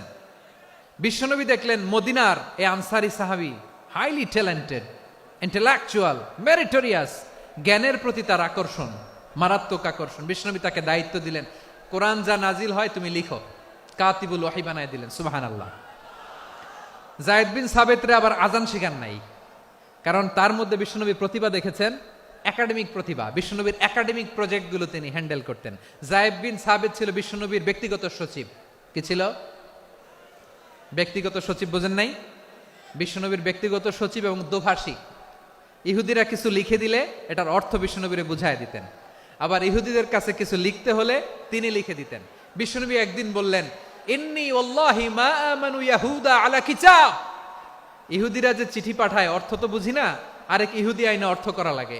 আবার ইহুদিদের কাছে কিছু লিখে পাঠাইতে চাইলে আমরা তো লিখতে পারি না, ইহুদিরে দিয়ে লেখা লাগে। ওরা যে পৈরা শোনায় লিখে দেয়, আমি ওদের বিশ্বাস করি না। আমার নিজের একজন লোক দরকার। বিশ্বনবী এই জায়েদ বিন সাবেতকে চুজ করলেন ল্যাঙ্গুয়েজের জন্য। উনি বললেন, জায়েদ, তোমার সফট স্কিলকে ডেভেলপ করতে হবে, তুমি হিব্রু ল্যাঙ্গুয়েজ শিখে ফেলো। জায়েদ বিন সাবেত বলল, বিশ্বনবীর মোটিভেশন আর ইন্সপিরেশন পেয়ে আমি 15 দিনে ইহুদিদের এই হিব্রু ল্যাঙ্গুয়েজ শিখে ফেললাম।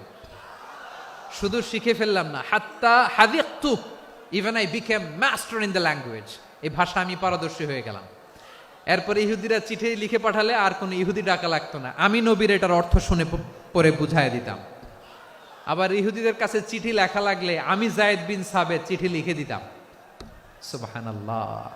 দেখেন, এত সাহাবীর মধ্য থেকে বিশ্বনবীর একাডেমিক প্রজেক্ট, ব্যক্তিগত সচিব, দোভাষী হিসেবে তিনি জায়েদ বিন সাবেতের মতো তরুণকে নির্বাচিত করেছেন। কেমন ট্যালেন্ট হান্টার ছিল আমার নবী! সুবহানাল্লাহ পড়বেন না? বিশ্বনবীর ইন্তেকালের পরে সাইয়েদনা আবু বকর রাদিয়াল্লাহু তাআলা আনহু যখন খলিফা হয়ে আসলেন, কোরআনকে সংকলনের দায়িত্ব দেয়া লাগবে, কোন সাহাবীকে দিবেন? সব সাহাবারা মিলে পরামর্শ করলেন। সাইয়েদনা আবু বকর, ওমর সবাই মিলে এই বিশাল কোরআন সংকলনের গুরু দায়িত্ব বিশ্বনবীর ব্যক্তিগত সচিব, বিশ্বনবীর দুভাষী, বিশ্বনবীর সিলেক্ট করাই লোক জায়েদ ইবনে সাবেত রাদিয়াল্লাহু তাআলা আনহুকে দিয়েছে। এই যে আজকের যে কোরআন পড়েন, এটা আগে এরকম ছিল না। কোরআন নাজিল হলে সাহাবারা চামড়ার, ওটের চামড়ায় লিখে ফেলতো, ওটের চ্যাপ্টা হাড্ডির মধ্যে লিখে ফেলতো, গাছের গুড়ির মধ্যে লিখে ফেলতো, বিভিন্ন জনের কাছে ছড়ানো ছিটানো ছিল। আবু বকর রাদিয়াল্লাহু তাআলা আনহু একসাথে করলেন, পরবর্তীতে উসমান রাদিয়াল্লাহু তাআলা আনহু একসাথে করলেন। 114 সূরার এখন এই মুসহাফ, এই কম্পাইলেশন, এই কপি আমরা পেয়েছি, যার হিউজ কন্ট্রিবিউশন ছিল। এই পুরো কোরআন কম্পাইলেশনের প্রজেক্ট ম্যানেজার ছিল জায়েদ বিন সাবেত রাদিয়াল্লাহু তাআলা আনহু। কোরআন কম্পাইলেশনের প্রজেক্ট ম্যানেজার। দেখেন, উনারে মাথায় হাত দিয়ে আজান শিখায় নাই। সুবহানাল্লাহ কইবেন না? তাহলে প্রথম সাহাবী আবু মাহজুরাকে মুয়াজ্জিন বানাইলেন, জায়েদ বিন সাবেতকে ব্যক্তিগত সচিব আর দোভাষী বানালেন, মুসআব ইবনে উমাইর রাদিয়াল্লাহু তাআলা আনহুকে ইসলামের প্রথম অ্যাম্বাসেডর বানালেন। কি নাম? He was the first ambassador in Islam. ইসলামের প্রথম ডিপ্লোম্যাট, ইসলামের প্রথম কূটনৈতিক মুসআব ইবনে উমাইর, মক্কার তরুণ যুবক। উনি পারফিউম লাগাইলে মানুষ দেখলেই বুঝতো এটা মুসআব লাগাইছে। এমন স্মার্ট, ড্যাশিং ফেস, এমন পার্সোনালিটির মানুষ ছিল মুসআব রাদিয়াল্লাহু তাআলা আনহু। কারণ যিনি ইসলামের স্পোকম্যান হবেন, মুখপাত্র হবেন, তার স্মার্ট হওয়ার দরকার আছে না নাই? আকাবার প্রথম শপথ যখন হলো, তাদের সাথে বিষ্ণু ঈসা ইসলাম মদিনাতে একজন মুখপাত্র পাঠালেন, ডিপ্লোম্যাটকে পাঠালেন, অ্যাম্বাসেডর অফ ইসলাম। তিনি হচ্ছেন মুসআব ইবনে উমাইর। পড়েন সুবহানাল্লাহ। জুমার বিধান নাজিল হয়েছে, কিন্তু মক্কায় পরিবেশ নাই জুমা পালনের। বিষ্ণু ঈসা ইসলাম একজনকে দিয়ে খবর পাঠালেন, যাও মদিনায় মুসাবকে যে বলো, মুসাব তো আমার শিক্ষক, আমার স্পোকম্যান, মদিনাতে যেন তারা জুমা কায়েম করে। বিশ্বনবীর আগেই মুসআব মদিনার মুসলিমদেরকে নিয়ে মদিনায় প্রথম জুমা কায়েম করে ফেলছে। কোন সুবহানাল্লাহ। ডিপ্লোম্যাটদের কেমন হইতে হয়, অ্যাম্বাসেডারের কেমন হইতে হয়, মুসআব রাদিয়াল্লাহু তাআলা আনহুর কাছ থেকে শিখে নাও। তাহলে মুসআব রাদিয়াল্লাহু তাআলা আনহুকে বিশ্বনবী ল্যাঙ্গুয়েজ শিখান নাই, সফট স্কিল শিখান নাই। জায়েদ রাদিয়াল্লাহু তিনি হিব্রু ল্যাঙ্গুয়েজ শিখেছেন, সুরিয়ানি শিখেছেন, কিন্তু মুসআবকে তিনি বানিয়েছেন the spokesman of Islam, the first diplomat, the ambassador of Islam. Abdullah Ibn Abbas রাদিয়াল্লাহু তাআলা আনহু বিশ্বনবীর কাজিন, চাচাতো ভাই। আবার মাইমুনা রাদিয়াল্লাহু তাআলা আনহু, মাইমুনা নবীর স্ত্রী, তিনি ছিলেন আব্দুল্লাহর আপন খালা। তো নবীর বউ যদি ওনার খালা হয়, নবী তার কি খালু। তাহলে সম্পর্ক অনেক গভীর, কাজিন আবার খালু। ছোট্ট মানুষ, তাই রাতে মাঝে মাঝে ঘরে থাকতো। বিশ্বনবী দেখলেন আব্দুল্লাহ যেহেতু আমার ঘরে ঢুকতে পারে, আব্দুল্লাহরে এই উম্মতের বড় শিক্ষাবিদ বানাইতে হবে। তাই আব্দুল্লাহ ইবনে আব্বাসকে বিশ্বনবী হাতে কলমে শিক্ষা দিয়েছেন। তো বিশ্বনবী রাতে যখন তাহাজ্জুদ পড়তেন, ছোট্ট আব্দুল্লাহ ঘরে থাকতো। বুঝতে পেরেছেন? ছোট্ট মানুষ তো ঘরে থাকতো। তো বিশ্বনবী তাহাজ্জুদের জন্য একবার দাঁড়িয়েছেন, ছোট্ট আব্দুল্লাহ ওযু করে দাঁড়াইছে। আচ্ছা বলেন তো, ইমাম আর মুসল্লি মোট যদি দুইজন হয়, একজন ইমাম একজন মুসল্লি, তো মুসল্লি ইমামের কোন দিকে দাঁড়াবে? ডানে দাঁড়াবে। ছোট্ট আব্দুল্লাহ বোঝে নাই, বিশ্বনবী তাহাজ্জুদ শুরু করেছেন, উনি একতেদা করছেন আর দাঁড়াইছেন বায়ে। কোথায় দাঁড়িয়েছেন? আব্দুল্লাহ বলেন, যখন আমি বায়ে দাঁড়ালাম, আখাযা রাসূলুল্লাহ সাল্লাল্লাহু আলাইহি ওয়াসাল্লাম উযুনি আল ইউমনা ইয়াফতিলুহা, বিশ্বনবী নামাজরত অবস্থায় আমার কান ধরে টেনে আমার ডান দিকে এনে দাঁড় করায় দিলেন। পড়েন সুবহানাল্লাহ। দেখেন, হাতে কলমে শিক্ষা। আর জীবনে ভুলাবে? কথা কয় না, আর ভুলাবে? আর ভুল হবে না। এভাবে বিশ্বনবীর অনেক সঙ্গ পেয়েছেন, সফর করেছেন, একই বাহনে বসেছেন, এক বাহনে বসে লম্বা নাসিহত করেছেন। আব্দুল্লাহ, চাইতে হলে আল্লাহর কাছে চাও, সাহায্য চাইতে হলে আল্লাহর কাছে সাহায্য চাও। মনে রাখো, গোটা বিশ্বের সবাই যদি তোমার সাহায্য করতে চায়, ততটুকুই করতে পারবে যতটুকু আল্লাহ তোমার নসিবে রেখেছে। গোটা বিশ্ব যদি তোমার বিরুদ্ধে ষড়যন্ত্রে দাঁড়িয়ে যায়, ক্ষতি ততটুকু করতে পারবে যতটুকু তোমার জন্য বরাদ্দ আছে। এর বাইরে কিছু করতে পারবে না। আওয়াজ করে বলেন ঠিক কিনা? এভাবে হাতে কলমে শিখিয়েছেন, বিশ্বনবীর সঙ্গ পেয়েছেন। উনাকে বিষ্ণু ইসলাম শিক্ষাবিদ, এডুকেটর অফ দিস উম্মাহ হিসেবে সিলেক্ট করেছেন, হাতে কলমে শিখিয়েছেন। বিশ্বনবী একবার প্রকৃতির ডাকে সাড়া দিয়ে এসেছেন। এখন কি করতে হবে? নামাজের জন্য অজু করতে হবে। বিশ্বনবী এসেই দেখেন অজুর বদনায় পানি ভরা, খুশি হয়ে গেলেন। বললেন, কে রেখেছে পানি? একজন বলল, আব্দুল্লাহ রেখেছে। বিশ্বনবী অত্যন্ত খুশি হলেন। খুশি হয়ে একটা দোয়া করলেন, বললেন, আল্লাহুম্মা ফাক্কিহু ফিদ্দীন ওয়া আল্লিমহু তা'ওয়ীল। আল্লাহ, তুমি আব্দুল্লাহকে দ্বীনের বুঝ দিও আর কোরআনের তাফসীর শিক্ষা দিও। বিশ্বনবীর এই দোয়া এমন লাগছে, উনি রাইসুল মুফাসসিরিন, এই পৃথিবীতে যত মুফাসসির ছিল, যত মুফাসসির আসবে, সকল মুফাসসিরের সম্রাট হিসেবে স্বীকৃত হয়েছেন।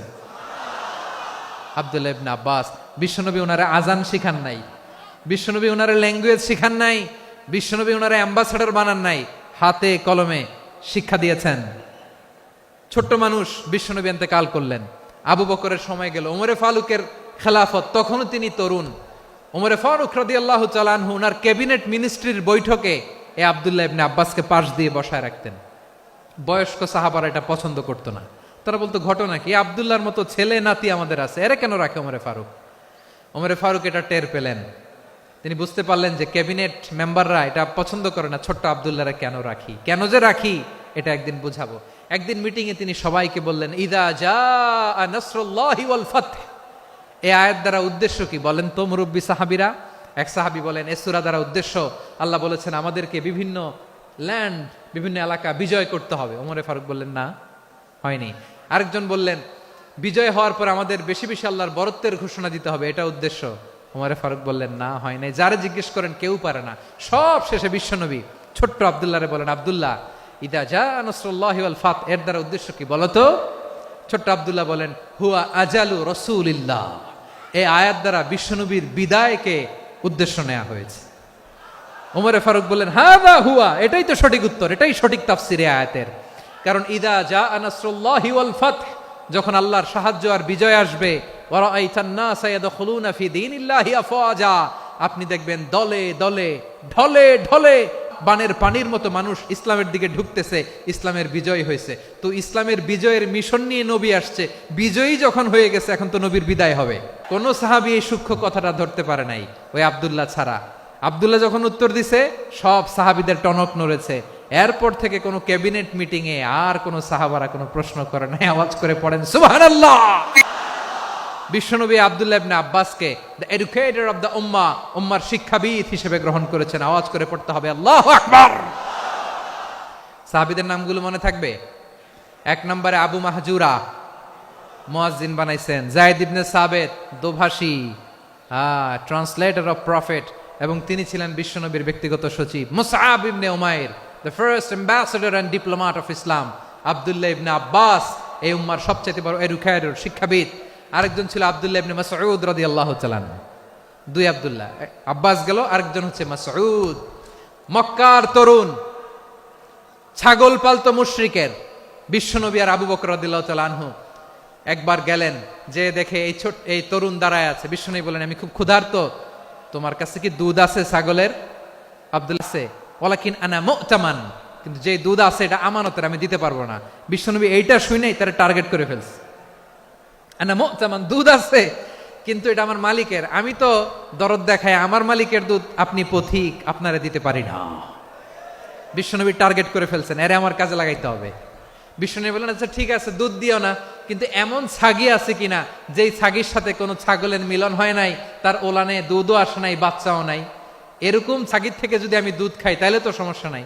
বলতেছে এরকম ছাগির থেকে দুধ খাইলে সমস্যা নাই, কারণ এরকম ছাগির ওলান থেকে দুধ আসবেও না। বলতেছে ঠিক আছে, এরকম একটা ছাগি নিয়ে আসা হলো।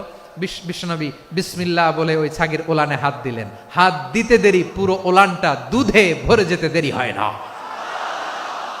বিশ্বনবী আর আবু বকর রাদিয়াল্লাহু তাআলা আনহু দহন করে পেট ভরে খেলেন।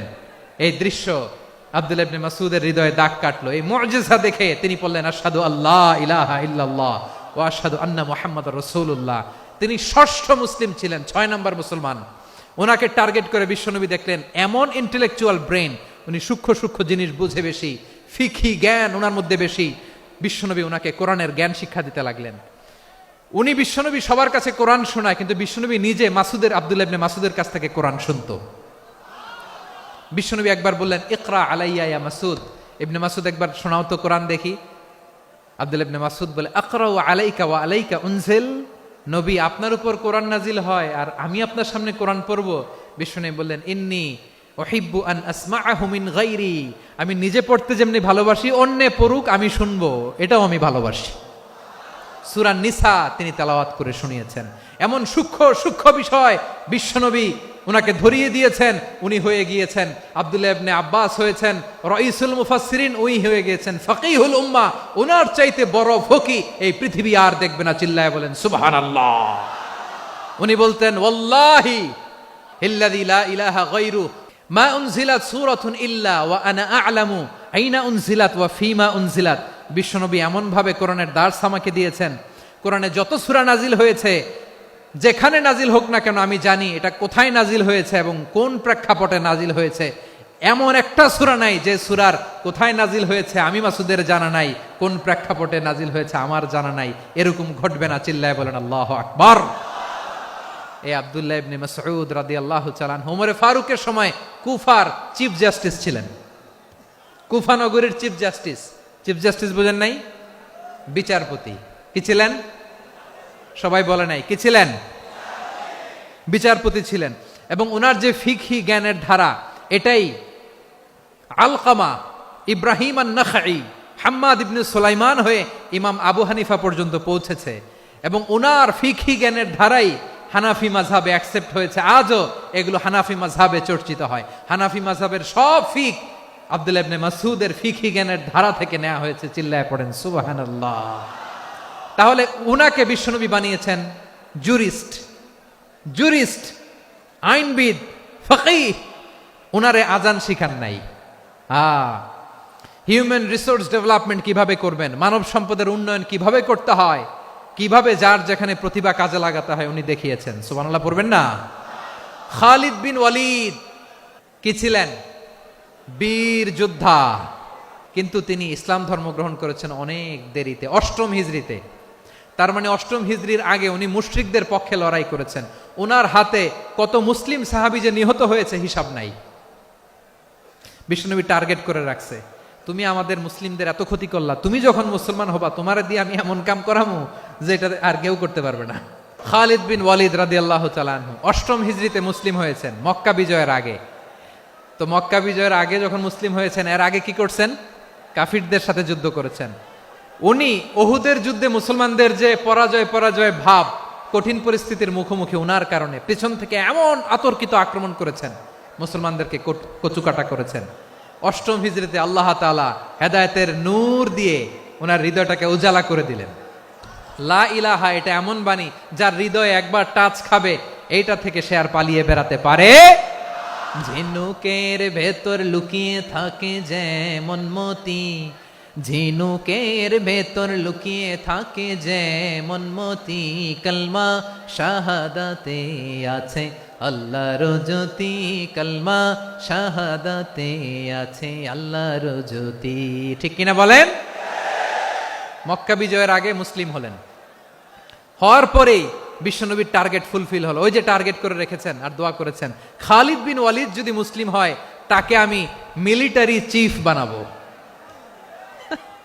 ওনাকে আজান শিখান নাই, ওনারে কান ধইরা নামাজের এই মাথা থেকে ওই মাথা আনান নাই, ফিকহি কোরআনের সূক্ষ্ম তাফসীর ওনারে শিখান নাই, অ্যাম্বাসেডর বানান নাই। বিষ্ণু ইসলাম উনাকে সামরিক অভিযানে প্রেরণ করেছেন। সামরিক অভিযানে তিনি প্রেরণ করেছেন। উনার জীবদ্দশায় উনার নেতৃত্বে যতগুলো যুদ্ধ হয়েছে, একটা যুদ্ধেও তিনি পরাজয় বরণ করেন নাই। ওমরে ফারুকের সময়কালে তিনি চিফ অফ মুসলিম মিলিটারি, মানে মুসলিম সেনাপতি হয়েছেন। তাহলে কিভাবে হিউম্যান রিসোর্স ব্যবহার করতে হয় গোটা বিশ্ব আমার নবীর কাছ থেকে শিখে নাও। খালিদ বিন ওয়ালিদ, ওনাকে বিশ্বনবী একটা উপাধি দিয়েছেন। উপাধিটা হচ্ছে সাইফুল্লাহিল মাসলুল, আল্লাহর নাঙ্গা তরবারি, আল্লাহর খোলা তরবারি, দ্য ওপেন সোর্ড অফ আল্লাহ। খালিদ বিন ওয়ালিদ মুসলিম সেনাপতি। হাসান বিন সাবেত রাসূলের সভা কবি, কালচারাল হিজিমনিকে ডিফিট করার জন্য। উনি ভালো অস্ত্র চালানো জানতেন না, ওই কাজে উনি যেতেন না। উনার ছিল কাব্য প্রতিভা। কাফিররা কবিতা দিয়ে নবীকে গালি দিত, বিশ্বনবী বলতেন, ইয়া হাসান আজিব আন রাসূলিল্লাহ, তুমি নবীর হয়ে কাফেরদের এই কথাগুলোর জবাব দাও। বিশ্বনবীর একটা মিম্বার ছিল, বিশ্বনবীর মিম্বারের পাশাপাশি মসজিদে নববীতে এই হাসান বিন সাবেতের জন্য বিশ্বনবী একটা স্পেশাল মিম্বার বানিয়ে দিয়েছেন। এখান থেকে তুমি জবাব দাও। এবং বিশ্বনবী বলেছেন, আল্লাহুম্মা আইয়িদহু বিরূহিল কুদুস। আল্লাহ, হাসান আমার পক্ষে জবাব দেয়, তুমি জিব্রাইল মারফত তাকে সাহায্য পাঠাইয়া দিও। রাসূল সাল্লাল্লাহু আলাইহি ওয়াসাল্লামের সভা কবি, the poet of the prophet, নবীর কবি। উনি কবিতা দিয়ে, এমন উচ্চাঙ্গের ভাষায় কবিতা দিয়ে তিনি জবাব দিতেন, কাফিরদের গা শিহরে যেত, তাদের হৃদয়ে আগুন ধরে যেত। তাহলে এরকম কবিরও দরকার আছে না নাই? এখন যাকে আল্লাহ দিছে কাব্য প্রতিভা, এরা যদি আপনি যুদ্ধের ময়দানে পাঠান হবে? যারে দিছে সুরেলা গলা, এরা যদি অ্যাম্বাসেডর বানান হবে না। হাসান বিন সাবেত ছিলেন বিষ্ণু ইসলামের কবি। হুযায়ফা ইবনুল ইয়ামান বিশ্বনবীর গোয়েন্দা বিভাগের প্রধান। কিসের প্রধান? হুযায়ফা ইবনুল ইয়ামান। ওনার ছিল ডিটেকটিভ মাইন্ড, ডিটেকটিভ মাইন্ড, গোয়েন্দা বিভাগের প্রধান। এবং উনি হচ্ছেন সাহিবু সিররি রাসূলিল্লাহ, রাসূল সাল্লাল্লাহু আলাইহি ওয়াসাল্লামের গোপন তথ্যের ধারক বাহক। নবীর যেই কথা কেউ জানে না, সব হুযায়ফার পেটের ভিতরে ছিল। সুবহানাল্লাহ পড়েন। মদিনার যত ইহুদিদের একটা লিস্ট ছিল, এই লিস্ট শুধু দুইজন জানতো, বিশ্বনবী আর হুযায়ফা। গোয়েন্দা বিভাগের হেড ছিল। খন্দকের যুদ্ধে প্রচন্ড আজকের মতো শৈত্য প্রবাহ, মাটি খনন করতে করতে সাহাবীদের পেটে ক্ষুধা নাই, দাঁড়াইতে পারে না নামাজের জন্য, এত ক্লান্ত, ক্ষুধা, ক্লান্ত, শ্রান্ত। বিশ্বনবী বললেন, কে আছো? এই কঠিন শীত, এই ভয় আর ক্ষুধার মধ্যেও খন্দকের পরীক্ষার টপকে শত্রু শিবিরে যে আমাকে তথ্য দিবা, কে আছো? কারো গায়ে শক্তিই নাই যে দাঁড়াবে, কেউ দাঁড়ায় না। বিশ্বনবী তখন নিজে হুযায়ফাকে ডাক দিলেন, হুযায়ফা, যে আমাকে আজকে শত্রু শিবিরের তথ্য এনে দিবে, সে জান্নাতে আমার মোরাফাকা, আমার সঙ্গী হবে। হুযায়ফা রাদিয়াল্লাহু ইবনুল ইয়ামান জীবনের ঝুঁকি নিয়ে এই ক্ষুধা, শৈত্য প্রবাহ, কোল্ড ওয়েভসকে উপেক্ষা করে পরীক্ষা টপকে শত্রু শিবিরে যে সবার কথাগুলো চুপে চুপে শুনে বিশ্বনবীর দরবারে এসে গোয়েন্দাদের মতো তথ্য সরবরাহ করেছে। বিশ্বনবীর গোয়েন্দা বিভাগের প্রধান হুযায়ফা ইবনুল ইয়ামান ইন্টেলিজেন্স বিভাগ চালাতেন। মুনাফিকদের নাম ওনার কাছে ছিল। মুআয ইবনে জাবাল মদিনা রাষ্ট্রের সবচেয়ে সিনিয়র আমলা ছিলেন। আমলাতন্ত্র চিনেন তো? প্রশাসনিক কাজ যারা চালায়, অ্যাডমিনিস্ট্রেশন বুঝেন না? The department of administration. মদিনার রাষ্ট্রের সিনিয়র আমলা মুআয ইবনে জাবাল মুতাখাসসিসুন ফিল হালাল ওয়াল হারাম, হালাল হারামের স্পেশালিস্ট ছিলেন। বিশ্বনবী উনাকে ইয়ামানের গভর্নর করে পাঠাইছেন। বলেছেন, ইন্নাকা তা'তি কওমান আহলা কিতাব, এমন গোষ্ঠীর কাছে যাবা এরা ইহুদি নাসারা, আগে শাহাদা পড়লে এরপরে নামাজের দাওয়াত দিও, নামাজ পড়লে যাকাতের দাওয়াত দিও। গভর্নরের অ্যাটিটিউড যেমন থাকে তেমন অ্যাটিটিউড ধরে রেখো। সুবহানাল্লাহ পড়েন। তাহলে মুআয ইবনে জাবালকে দিয়ে বিশ্বনবী কবিতা লেখায় নাই, চিঠি লেখায় নাই, আজান দেওয়ায় নাই। সুবহানাল্লাহ পড়বেন না? সব শেষ সাহাবী বলি আবু হুরায়রা রাদিয়াল্লাহু তাআলা আনহু, বিড়ালের বাবা, কি করতেন? খালি হাদিস মুখস্থ করতেন। উনি বলতেন, আলজামু রাসূলুল্লাহ আলা মিল ইবাতনি, আমার শুধু পেটের ক্ষুধার বন্দোবস্ত হইলে আমি নবীর সঙ্গ ছাড়তাম না। আমার আনসার সাহাবারা ক্ষেত খামারের কাজ করত, আমার মুহাজির সাহাবারা ব্যবসা করত, আর আমি নবীর সাথে সাথে থাকতাম। শুধু সকাল বিকাল 2 বেলা যদি আমার খাবারের বন্দোবস্ত হয়, আমি আর নবীর লক ছাড়ি না। সুবহানাল্লাহ কইবেন না? 5374টা হাদিস তিনি বর্ণনা করেছেন। সবচেয়ে বেশি হাদিস বর্ণনাকারী সাহাবী। হাদিস প্রিজার্ভেশনের কাজে বিশ্বনবী ওনাকে কাজে লাগিয়েছেন। উনি একদিন বলেন, ইয়া রাসূলুল্লাহ আসমাউ মিনকা কাসীরান ফালা আহফাজু। নবী অনেক কথা শুনি, আমার মনে থাকে না। বিষ্ণু বললেন, তাই? উবসুত রিদাক, তোমার চাদরটা বিছাও। আবু হুরায়রা বিছালেন, বিশ্বনবী হাত বুলায় দিলেন, এরপরে অনেক হাদিস বর্ণনা করলেন। আবু হুরায়রা বলে, তারপর থেকে বিশ্বনবী যাই বর্ণনা করে আমি শুনি আর একটাও বলি না। এখন সুবহানাল্লাহ। বিশ্বনবী ওনাকে হাদিস প্রিজার্ভেশন, নবীর এই যে লক্ষ্য হাদিস প্রিজার্ভেশনের এই দায়িত্ব দিয়েছেন সাইয়েদনা আবু হুরায়রা রাদিয়াল্লাহু তাআলা আনহুকে। প্রিয় ভাইরা, তাহলে 10 জন সাহাবীর কথা যে বললাম, আপনারা কি খেয়াল করেছেন কত বড় ট্যালেন্ট হান্টার, চৌকস ট্যালেন্ট হান্টার ছিল আমার নবী। এক একজনের এক এক ট্যালেন্ট এক এক কাজে অ্যাসাইন করেছেন, এক একজনকে এক এক দায়িত্ব দিয়েছেন, এক একজনের প্রতিভাকে এক একভাবে বিকশিত হওয়ার সুযোগ দিয়েছেন। আওয়াজ করে বলেন ঠিক কি না? এখন আমার পর্দার আড়ালে আমার মায়েরা বলবে, এতগুলো পুরুষ সাহাবীর কথা বললো, নারী সাহাবীরা কি কিছু করে নাই? হ্যাঁ, একজন নারী সাহাবীর কথা বলে মোনাজাত হবে, দোয়া ছাড়া কেউ যাব না। রুফাইদা আল আসলামিয়া রাদিয়াল্লাহু তাআলা আনহা, ওনার বাবার নাম সাআদ আল আসলামি। বিশ্বনবী কি খেয়াল করলেন দেখেন, সাআদ ছিল মদিনার বড় ডাক্তার। এই নারী সাহাবী রুফাইদা বাবার কাছ থেকে চিকিৎসা বিদ্যা শিখেছেন। যখন শিখছে, বিশ্বনবী দেখলেন আমার তো প্রতি সপ্তাহে সপ্তাহে যুদ্ধে আহত সাহাবীদের সেবা দিবে কে? বিশ্বনবী রুফাইদাকে বললেন, রুফাইদা তুমি মসজিদে নববীর পাশে একটা মেডিকেল ক্যাম্প করো। এই যে সাকিনা আদ্দিন মেডিকেলের আমার ছাত্রী বন্ধুরা, শুনে রাখো, তোমাদের আইকন হচ্ছে এই রুফাইদা আল আসলামিয়া। বিশ্বনবীর ডিরেকশন অনুযায়ী তিনি মসজিদে নববীর পাশে একটা মেডিকেল ক্যাম্প করলেন এবং আহত সাহাবাদের চিকিৎসা উনি ওনার টিম নিয়ে দিতেন। বিশ্বনবীর পরামর্শে উনি আনসারি এবং মুহাজির মহিলা সাহাবীদেরকে নিয়ে একটা স্পেশাল মেডিকেল টিম গঠন করলেন। খায়বার যুদ্ধে 7ম হিজরিতে যখন বিশ্বনবী যায়, উনি ওনার টিম নিয়ে আসলেন, বললেন, ইয়া রাসূলুল্লাহ, আমরা তো তলোয়ার চালাতে পারি না, আমরা তো তীর মারতে পারি না, আপনি যদি অনুমতি দেন খায়বার অভিযানে আমি আমার টিম নিয়ে মেডিকেল টিমের সেবাটা সার্ভিসটা দিতে চাই। পড়েন সুবহানাল্লাহ। বিশ্বনবী অনুমতি দিলেন। যোদ্ধা সাহাবীদের সাথে রুফাইদা আল আসলামিয়া উনিও মেডিকেল টিম নিয়ে অগ্রসর হলেন। খায়বারের প্রতিটা আহত ইনজুর্ড সাহাবী যারা ইনজুরির শিকার হয়েছেন, সবাই রুফাইদা আল আসলামিয়ার এই মেডিকেল ক্যাম্প থেকে চিকিৎসা সহায়তা পেয়েছেন। সুবহানাল্লাহ পড়েন। দেখেন কিভাবে বিশ্বনবী ট্যালেন্ট বাছাই করতেন। আপনি অবাক হবেন, বাহরাইনের মেডিকেল ইউনিভার্সিটিতে রুফাইদা আল আসলামিয়া মেডিকেল প্রাইজ অ্যাওয়ার্ড প্রতি বছর দেয়া হয়। যদি 8 দিনের এই মেডিকেল, আমার বোনেরা যদি জেনে থাকো জানো, না হলে নতুন করে জানো, সার্চ দিও, রুফাইদা আল আসলামিয়া মেডিকেল অ্যাওয়ার্ড বাহরাইনের ইউনিভার্সিটিতে দেয়া হয়। প্রিয় ভাইয়েরা, তাহলে আলোচনার সামারি আমরা করি। বিশ্বনবী যেভাবে হিউম্যান রিসোর্সকে ম্যানেজ করেছেন, যার যেখানে প্রতিভা কাজে লাগিয়েছেন, আমরাও যদি করি আমাদের বাংলাদেশের চিত্র আমরা পাল্টে যেতে পারবো। আমরা শুরুতে শুনেছি মানুষের আছে অসীম সম্ভাবনা, প্রতিটা মানুষ অনন্য, যত্ন নিলে, যথাযথ পরিচর্যা করলে মানুষ বিশ্ব জয় করতে পারে, ঠিক কিনা? আমাদের হাফেজে কোরআনের সামনে দাঁড়াতে পারে এমন কোনো হাফেজে কোরআন আল্লাহর জমিনে জন্ম হয় নাই।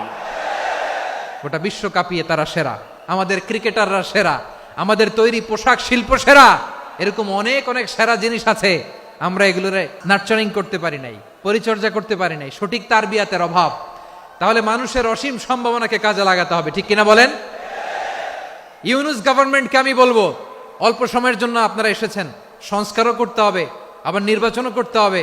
সব সংস্কার হতে করতে পারবেন না, যতটুকু পারবেন এর মধ্যে আমাদের যে হিউজ ম্যান পাওয়ার, আমাদের যে মানব সম্পদ, হিউম্যান রিসোর্স, এটাকে ডেভেলপ করে আপনাদের যেতে হবে। যেটা পারবেন না সেটাকে পরবর্তী নির্বাচিত গভর্নমেন্টের কাছে রেখে যেতে হবে, যে তারা যেন করে, তাদের কাছে আপনারা এটা রেখে যাবেন। তাহলে মানুষ চাইলে বিশ্ব জয় করতে পারে, আর মানুষকে হারাতে পারে কেউ? আল্লাহ আমাদেরকে জনসংখ্যা দিয়েছেন প্রিয় ভাইয়েরা, এই জনসংখ্যা অনেক বড় সম্পদ, এটা আমাদের জন্য অভিশাপ নয়, আশীর্বাদ। আমাদের জনসংখ্যাকে যদি আমরা জনশক্তিতে রূপান্তর করতে পারি, আজকে বাংলাদেশ যে অবস্থানে দাঁড়িয়ে আছে, বাংলাদেশ তার 20 গুণ উন্নতির শিখরে চলে যাবে। চিল্লায় বলো ঠিক কিনা? আমাদের শ্রমিক ভাইয়েরা বাইরে কাজ করে, আমাদের শ্রমজীবী ভাইয়েরা, প্রবাসীরা, তাদের ব্যাপারে গুরুত্ব দিতে হবে। আমাদের শ্রমের দাম সবচেয়ে কম, সবচেয়ে কম। তারা এম্বাসিতে গুরুত্ব পায় না, এয়ারপোর্টে গুরুত্ব পায় না। এই সরকার অবশ্য তাদেরকে অনেক গুরুত্ব দিচ্ছে। আমাদের অদক্ষ শ্রমিককে যখন আমরা দুবাই পাঠাই, অল্প বেতন পায়, কিন্তু ইন্ডিয়ানরা দক্ষ শ্রমিক পাঠাইলে তার 3 গুণ বেতন পায়। আমরা আমাদের শ্রমিকদেরকে অদক্ষ ভাবে আর পাঠাতে চাই না, দক্ষ শ্রমিক পাঠিয়ে আমরা রেমিটেন্সের বন্যা বইয়ে দেব। তাদেরকে সবচেয়ে গুরুত্ব দিতে হবে। আমরা পেয়েছি ফ্রিডম ফাইটার, মুক্তিযোদ্ধা, আর আমার প্রবাসী ভাইরা হচ্ছে রেমিটেন্স ফাইটার। জোরে বলো ঠিক কিনা? তাহলে আমাদের এই জনশক্তিকে জনসম্পদে ট্রান্সফর্ম করতে হবে। সরকার জনগণকে এভাবে পলিশ করতে হবে। মা বাবারা ছেলে মেয়েদের মধ্যে কার কোন যোগ্যতা তাকে ওইভাবে কাজে লাগাতে হবে। সবার A+ পাওয়ার কোনো দরকার নাই। আমাদের দেশে একটা টেন্ডেন্সি আছে, পরীক্ষায় A+ না পাইলে কই তুই কি করলি, পাশের বাড়ির ছেলে A+ পাইছে, যা ওর পা ধোয়া পানি খা। খাওয়া নাই, এগুলার খাওয়া নাই। ওরে আল্লাহ A+ পাওয়ার জন্য বানাইছে, আর আপনার ছেলেকে এই A+ গুলারে নিয়ন্ত্রণ করার জন্য আল্লাহ বানাইছে। ওকে দিয়ে আল্লাহ কি করবে আপনি জানেনই না। একটা A+, একটা A গ্রেড একটা মানুষের জীবনকে ঠিক করে দিতে পারে না। আপনার ছেলেকে আল্লাহ অন্যদিকে যোগ্যতা দিয়েছে। ওদের মনোবল ভাঙবেন না, খবরদার। যাকে দিয়ে যেটা হবে তাকে দিয়ে সেটা করতে হবে, তার প্রতিভাকে সেভাবে কাজে লাগাতে হবে। তাহলে আমাদের এই জনসংখ্যা জনসম্পদে রূপান্তরিত হবে। আমাদের সরকারের তত্ত্বাবধানে আমাদের 18 কোটি জনগণ দক্ষ জনশক্তিতে রূপান্তরিত হোক। আমরা চাই কি চাই না? আমরা ভালো মানুষ, শ্রেষ্ঠ মানুষ হতে চাই কি চাই না? ওই জাপানিজদের মতো সৎ, ওই ইউরোপিয়ানদের মতো কালচার্ড। আমাদেরকে আল্লাহ তাআলা কোরআন সুন্নাহ অনেক কিছু দিয়েছেন। যেহেতু বর্তমানে আমরা দেখছি তারা সৎ, তাদের মধ্যে ভ্যালিউ আছে, সেগুলো আমাদের মধ্যে আনার দরকার আছে না নাই? আর ইসলাম দিয়ে আমাদের জীবনকে সাজাতে হবে। ইসলাম দিয়ে আমার পরিবারকে সাজাতে হবে। ইসলাম থেকে, কোরআন থেকে প্রেসক্রিপশন না নিলে জীবন সুন্দর হবে না। কোরআন থেকে প্রেসক্রিপশন না নিলে সমাজ সুন্দর হবে না। কোরআনের প্রেসক্রিপশন না মানলে রাষ্ট্র সুন্দর হবে না। কোরআনের প্রেসক্রিপশন অ্যাপ্লাই না করলে শুধু দুর্নীতি দমন কমিশন দিয়ে দুর্নীতি বন্ধ করা যাবে না। এজন্য কোরআনের আইন আমরা চাই কি চাই না? প্রিয় ভাইয়েরা, হিউম্যান রিসোর্স ডেভেলপমেন্ট, মানব সম্পদের উন্নয়ন, আমাদের সরকার যেন এদিকে নজর দেয়।